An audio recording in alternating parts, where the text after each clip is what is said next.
Hello and good afternoon, everyone. Welcome to today's Career Discovery presentation on career opportunities within the North Dakota National Guard. My name is Amanda Waidula, University and Student Development Coordinator at the Bank of North Dakota, and I will be leading you through today's webinar. Today's webinar is for students who are thinking of joining the military after high school with the North Dakota National Guard and what enlisting entails.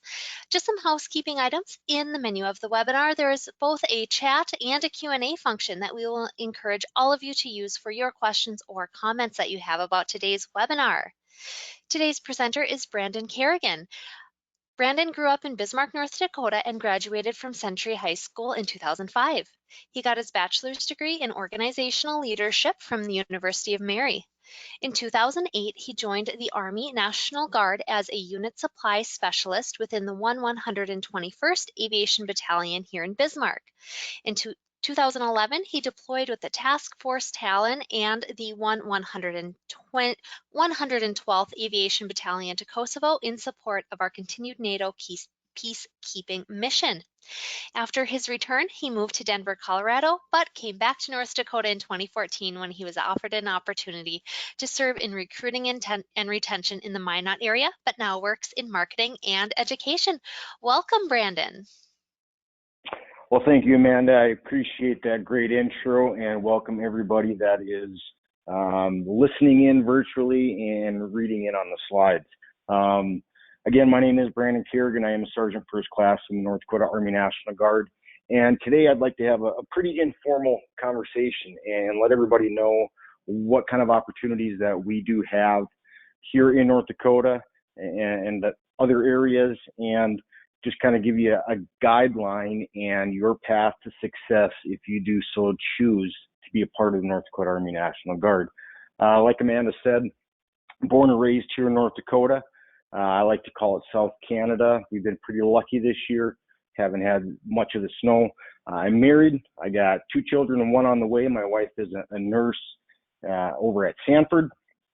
And yeah, we're happy to be here in North Dakota. So I'm going to start everybody off with a riddle or something to get you guys thinking. So Amanda, you go ahead and go to the next slide.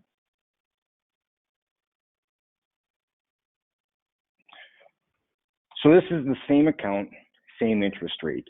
And we're talking investing in your future, investing in yourself and what you need to do to be successful for the vision you have in your future. So we got $16,000 is going to equal approximately $2.3 million. And you got $76,000 invested. That's going to equal less than that at only about $1.5 million. I hope most of you know, when I was in high school, I wish I would have known the answer to this, but I didn't know until I was much older. So the answer is going to be, if you go to the next slide, Amanda, that is an IRA. So what that is telling you, that if you started investing at the age of 19, $2,000 a year, and stopped investing after you're 26, you'd have more money, compound interest, right?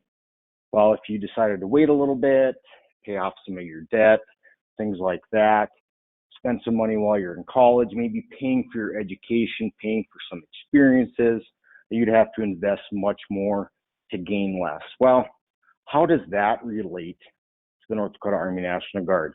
Well, I hope that I'm able to show you throughout the next 25 minutes investing in your future and how thinking at this time in your life as a high school student, maybe a young educator or a college student can benefit you. Go ahead and go to the next slide.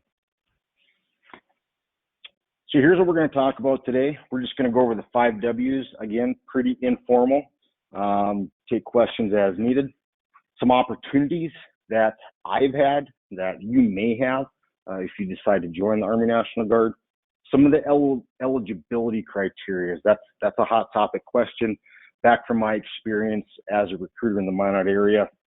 What's in it for you? Because at the end of the day, how is this helping you get to where you want to be? And then if there's time left and there is any questions, I'd be happy to answer those at the end. Next slide. So who is the Army National Guard? Who makes up a large portion of this organization. Well, when I was younger, I thought that the Army National Guard was a bunch of old people that sat around, didn't really do much, and drank coffee, ate donuts a few days a month. That was my perception when I was in high school. Come to find out that that's not the case. We're a young organization. The majority of our members are 17 to 24 years old. And then after that, we have a large group of prior service. The prior service individuals are those that have served their time, active duty, no matter what branch, and they wanted to come home and serve in their home state, continue to receive those benefits, things like that. And then we have college graduates, people that want to take on more of a leadership role. We also have the professional doctorate degrees, those niche markets, lawyers, doctors, those specialized educations. We have people from all different ranks and files within our organization. But again, a majority of who we are is going to be that young demographic looking to invest in their own future. Next slide. So what are we? Again, when I was in high school, what is the Army National Guard? Well, I didn't really know. But what I do know now is that we are the oldest branch out of any branch of the military, originating back to the year 1636. Well, why? Well, there was a lot of reasons why. At that time, we had individuals or countries trying to take what was ours. So people got together and they decided to form the local militias. I'm sure most of you have heard the term Minuteman, things like that, but they needed to protect their own communities. Now, these people weren't training to be soldiers all day, every day back in 1636. They were the local farmers or seamstress or welder or butcher. All different individuals came together to protect what their homes were. That is what we now call the modernized National Guard, and that is comprised of both Army and Air Force National Guards. Dual mission. Dual mission, it's pretty simple. Our primary mission is North Dakota. As you know in our title, it is not the United States Army National Guard or the United States Air Guard. It is the North Dakota Army National Guard. Our commander-in-chief, yes, is always the president, but our first big boss is going to be Governor Burgum as North Dakota. Now, dual mission means stateside within our state. So the floods up in Minot or the floods in Fargo or snow operations, things like that, things that we need to do within our community to help protect our homes. And we also can have missions outside of North Dakota. For example, like Amanda said, I was deployed to Kosovo with NATO forces. I volunteered for that mission and I had the opportunity to serve in a different country, learn a different culture, and help try to keep peace within that area. I've also deployed to the southwest border in McAllen, Texas, trying to protect and support the operations down there. But again, North Dakota is our primary mission. Part-time. Now, a lot of people, part-time, oh, you don't really get much out of it. Yes, we are part-time, but that's really not the case. The training that we do is pretty substantial on that part-time basis. So part-time meaning 1 week in a month, and then that 2 weeks in the summertime. Obviously at a minimum, there's opportunity for other training outside of that, but we are a part-time organization. And again, our primary goal is to train and prepare to help our communities, which is natural disasters, emergencies, and things like that. Next slide.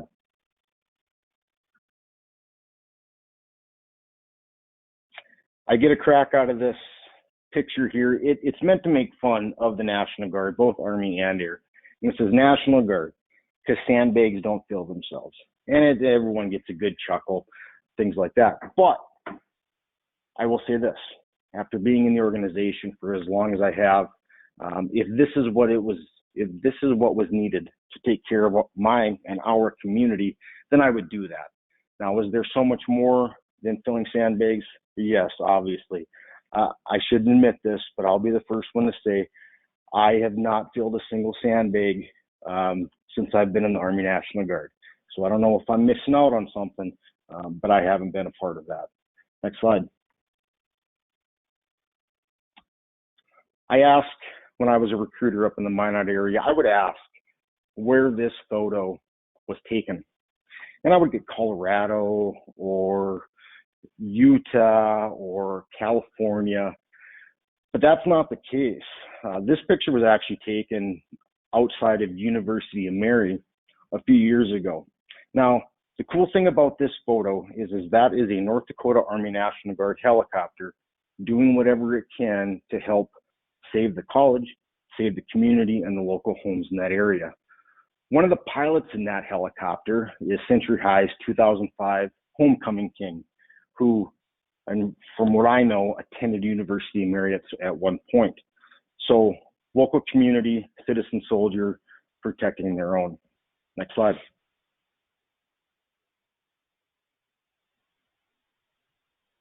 And again, this is the flood operations.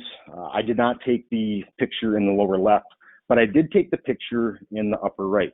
I was up in a Black Hawk helicopter June, I believe, 23rd of 2011.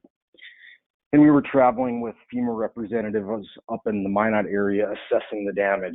And this was eastern Minot. So pretty significant damage. But luckily we had mobilized less than 24 hours, over 3,000 National Guard troops, soldiers to that Minot area to help with that community. Next slide. So when, like I said previously, part-time, 39 days a year. What does that mean to you? Well, if Brandon didn't work full-time in marketing and education for the North Dakota Army National Guard, Brandon would be him 28 days out of that month. So whatever I like to do, I like to be outside with my children. I like to be outdoors doing hiking, things like that. I would be wearing my normal clothes. And then that 1 week in a month, again, I did unit supply and I also worked with helicopters.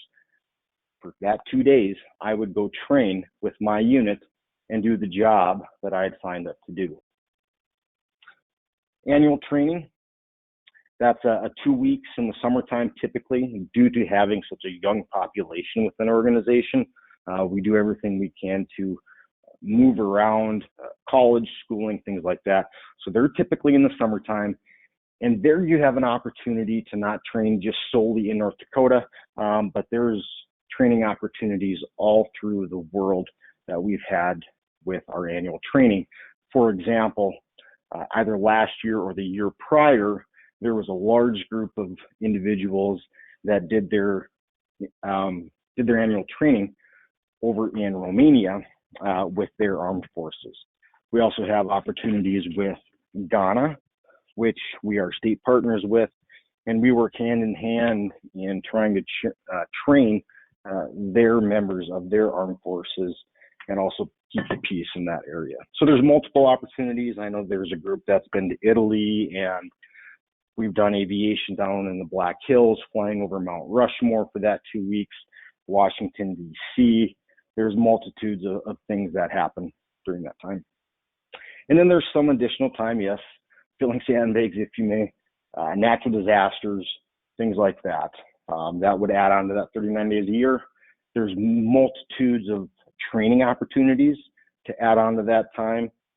So drill sergeant school, or if you wanted to jump out of helicopters, air assault, or if you needed to get promoted and go learn some organizational leadership, things like that, that is also added on to that time.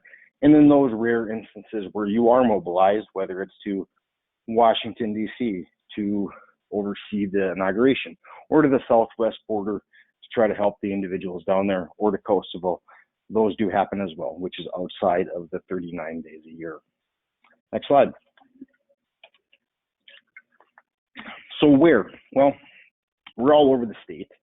Now, this is the Army map. I believe the Air Guard has places in Fargo and then also Minot. But these are where our armories are. As you can see, Williston as far west as there, and then we have obviously in Grand Forks and Fargo, and anywhere in between, we've got armories where we do train to do our job. And what job that you do choose will determine where you end up drilling out of. But again, there's multitudes of choices with that. There is one missing on there. We do have an engineering battalion up in the Minot area, so it does kind of intersect in the center. Next slide. Why? Everybody's asking why.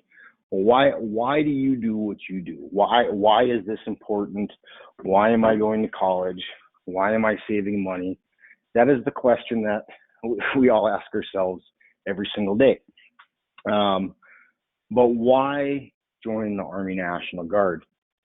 And a majority of the individuals that I've come across and had the opportunity to work with during my time in recruiting, service to community has been the utmost priority for the young individuals wanting to do more, wanting to help that community, wanting to be trained and ready for anything that the weather or whatever else could throw at us. So primarily service to your community. Next thing would be gain skills. You got to be a little selfish in making commitments like joining the Army National Guard. What are you getting out of it? Well, you're going to gain tangible and intangible skills, whether that be networking or job trades, things like that. We do have phenomenal education benefits, medical and financial benefits. It's pretty awesome stuff. Networking, we're from North Dakota, we get it. Not what you know, it's who you know. This is a great opportunity to get to meet people, because when you go to drill the 1 week in a month, let's say you are a unit supply specialist, you don't go to drill with people that do that all day, every day, Monday through Friday. There are dentists and lawyers and a construction worker or an accountant or the person working at McDonald's. They're bringing in a variety of experiences for you that you get to network with. And it might provide an opportunity for you down the road. And I'll use myself as an example. I never once planned on being a recruiter. I never once planned on moving back to North Dakota. But the networking I made when I was in Kosovo allowed me to be in the position I'm in based off of who I knew. So my commander in Kosovo became the commander of recruiting and retention when he got back, and about a year later, he gave me a phone call. That was solely based off of the opportunities to network this organization provided me. And then investing personally to achieve that moral compass, that inner grit, all the things that we want to be great at. This provides that motivation and a little kick in the rear to get you to where you believe that you ought to be. Next slide.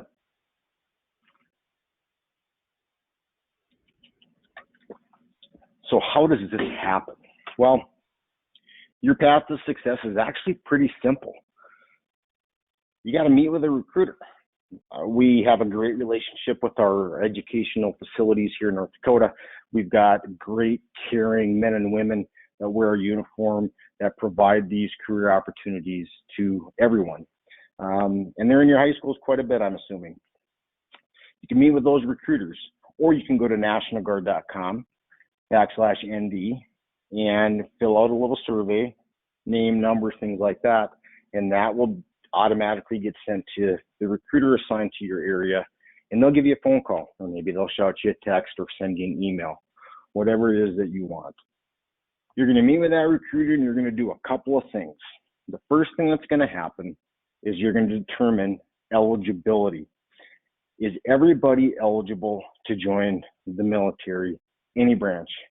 No, they're not. Now, it's mostly due to safety for the individual, not the organization. But we looking for the best, the brightest, things like that. Now, they're going to use the term Apple MDT. which is an acronym for age, physical health, prior service experience, legal violations, education, marriage, dependence, and then certain tattoos. That's what they're going to do. Now, let's say you decide to move forward, whether it's you deciding by yourself if you're 18 or older, or if you're 17 years old and you have mom and or dad there with you helping you make this decision, they will be able to do that. Now, we are one of the only branches that you're able to join at 17 years old and a junior in high school, which is pretty cool. Now, once you've decided you're going to move forward with us, you're going to determine what fits your needs, wants, and desires as an individual and for your future, and what fits into the time frame of what you want to see happen. If you're a junior, you'll go to training between junior and senior year. Sometimes that does change if you want to wait after senior year, but that's a case-by-case instance. You're going to determine your contract length. Now, when I say 6x2 or 4x4 or 8x0, no matter what branch of service you join, it's going to be an 8-year military service obligation. Now, each branch is going to be different in how they break down that 8 years. So when I say a 6x2, or you meet with a recruiter and they say 6x2, that is 6 years from the day that you join, 2 years tacked on the end of that, of where you're not going to drill. It's IRR, so inactive time. But let's say World War III hits and you're the only unit supply specialist in the world. They're going to give you a call up and say, hey, is this something you want to do? Once you choose your job, which it's going to be your choice, you're going to do your NASVAL if you haven't already taken one at your high school. And you're also going to take a modified sports physical at the Military Entrance Processing Station in Fargo. And it can be pretty in-depth, but they're actually pretty simple. After that, you're going to go and you're going to review your contract. So that's your opportunity to where, hey, did my recruiter say that I'm getting a bonus? Yes or no? If it's not in your contract, make that phone call, which they always are. They're really good here. Make sure it's the job that you want, things like that. And then after that, once you sign that contract, they're going to do an official. They're pretty cool. They're a swearing ceremony.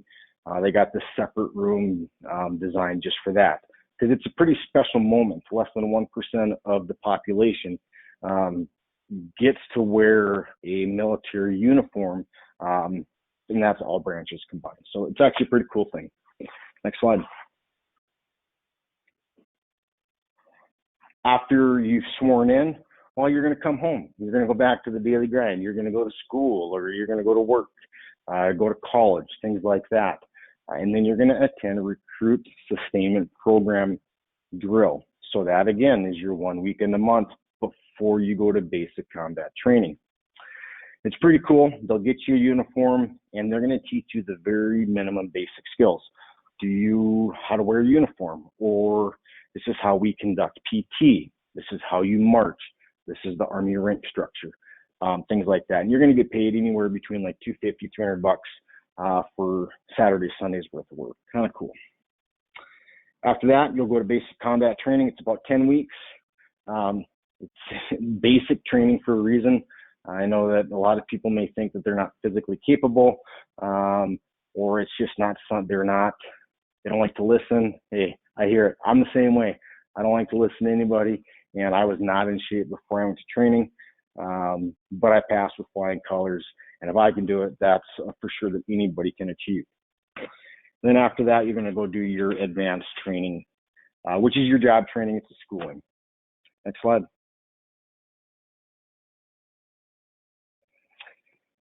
So benefits: tuition, GI Bill, drill pay.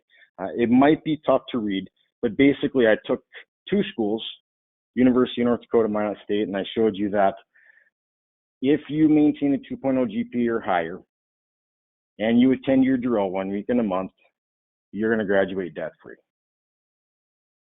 On the right side is the benefits from the Army National Guard, but again, you have to have that 2.0 GPA or higher to receive those benefits. So there is some accountability on that. Next slide.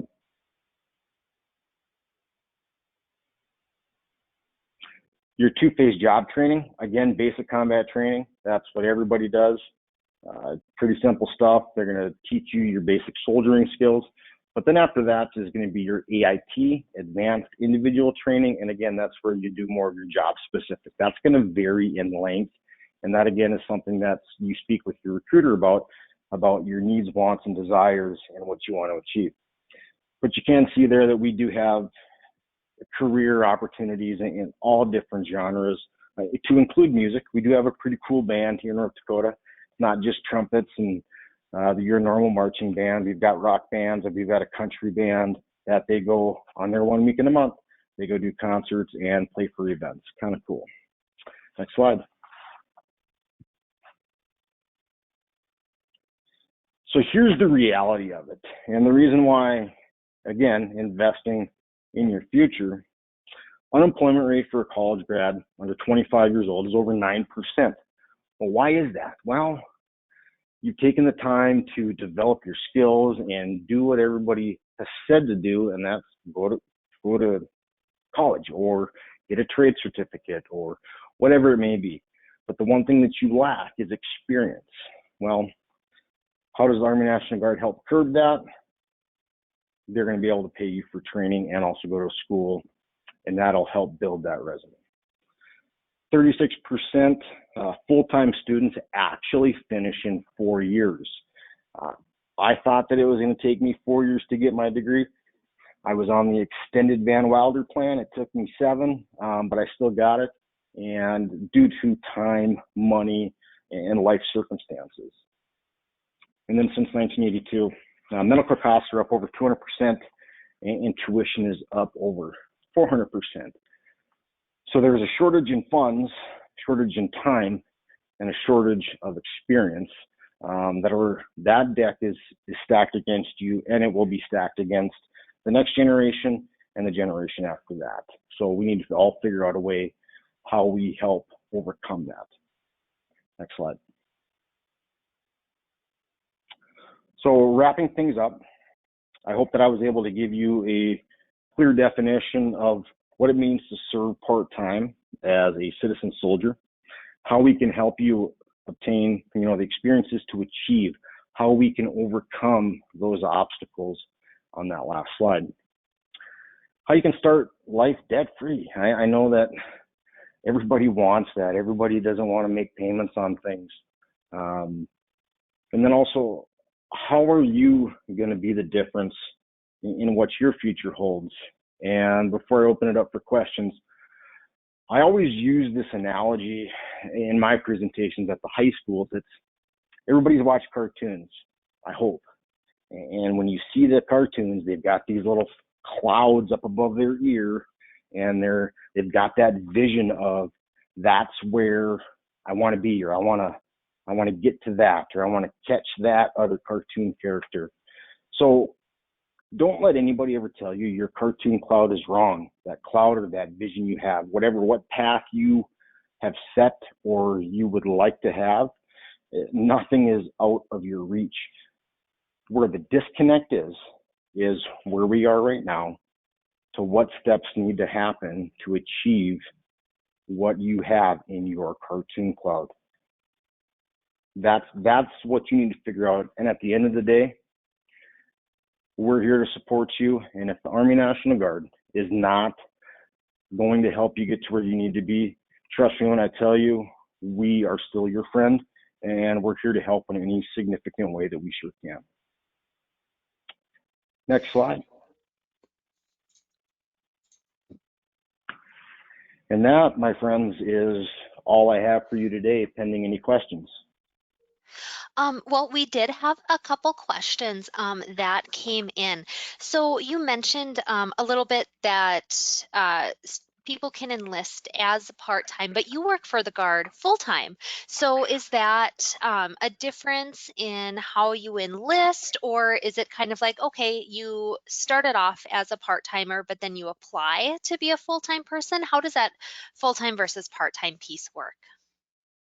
First of all, that is a great question. So yes, you join as part-time. Now, for myself, for example, I did my 1 week in a month. I volunteered for my deployment to Kosovo. And then when I came back, I was offered the opportunity to work full time. At that point, yes, I did apply. I built a resume, submitted a packet, conducted an interview, and after that interview process, I was selected. So there is multiple full-time opportunities throughout the Army National Guard. The nice thing is it's the best fit for that position, and it is an interview process to be selected. Wonderful. Yeah, and I have, a couple friends and, spouses of friends who are full-time. They work for the National Guard full-time, both here in North Dakota and in other states. So that is wonderful to know. The next question that we got is, what is the most rewarding part of being a member of the National Guard? And you can share a personal story about what your most personal fulfilling part is. But yeah, that's the question. What's the most rewarding or fulfilling part? Oh my goodness, yeah, that could take hours to try to explain because I believe that for every individual, it's different. Now, the reasons why I joined the Guard are a lot different than the reasons why I'm still in the Guard. I joined I got the bonus. I got the debt, the student loan repayment. But the most rewarding thing that I've ever experienced, it's two parts. First of all, it's being a recruiter and being able to provide an opportunity to young men and women of all different genres to help them achieve what they wanted to achieve. I was raised without a father. I didn't have a father figure. I had to figure it out on my own. Luckily for me, I have a phenomenal mom. But this provided me the opportunity to be the husband and father that I am today. And the second part of the most achieved for the best part about it is going home and knowing that my kids and my wife and my dog and my home is going to be provided for in the best possible way, and knowing that they're safe and secure, and we can do whatever we want really, and provide a great life for our family. Wonderful. So that was the last question that we got in the questions box. But I suppose this is one thing that I always ask of our panelists, kind of as a sign off. But what advice, and you're a recruiter, so I suppose you give advice all day, every day. But what advice would you give to, a young person, or maybe even somebody who is currently in college, just, they're thinking about joining in, the Guard or the service in general? What advice would you give to a young person who is maybe on the fence or looking at it as an option? So the advice that I would give, and to be blunt, is don't listen to anybody. Yeah, I get that, people want to give advice, but I'm not going to take financial advice from somebody that's got 6 cents in their bank account, if that makes sense. So only you truly know how to move forward. Now, the next part to that is don't chase perfection, because that perfect scenario is not there.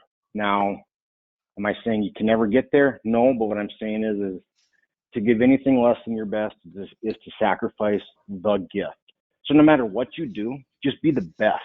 Just be the best at what you do, whether that's shoveling horse manure or you're conducting heart surgery. And if you're just the pure best of who you are, there is absolutely nothing that nobody can take away from you, and you can achieve whatever you want. That's wonderful advice.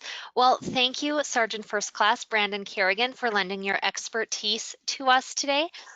This and all career discovery webinars are recorded. So, if you missed us live, hopefully you're listening to us on the recording. And if you want to learn more about military benefits in regards to education and otherwise, we have a wonderful presentation in our fall career discovery video library that you can check out as well. But thank you all for joining us today. Our next career discovery webinar is this Thursday at 11 a.m. Central Standard Time on the North Dakota Air National Guard. So if you're interested in the National Guard, but perhaps from the air perspective, this Thursday's webinar will be for you. And then next Wednesday, we will feature 2 webinars on careers in education. So if you've ever considered becoming a teacher, a counselor, a librarian, or educator in another capacity, join us next Wednesday and Thursday at 4 p.m. each day to hear what it's all about. So Brandon, thanks again. We appreciate you very much. And attendees, thanks for joining us. And we will see you all next time. Bye.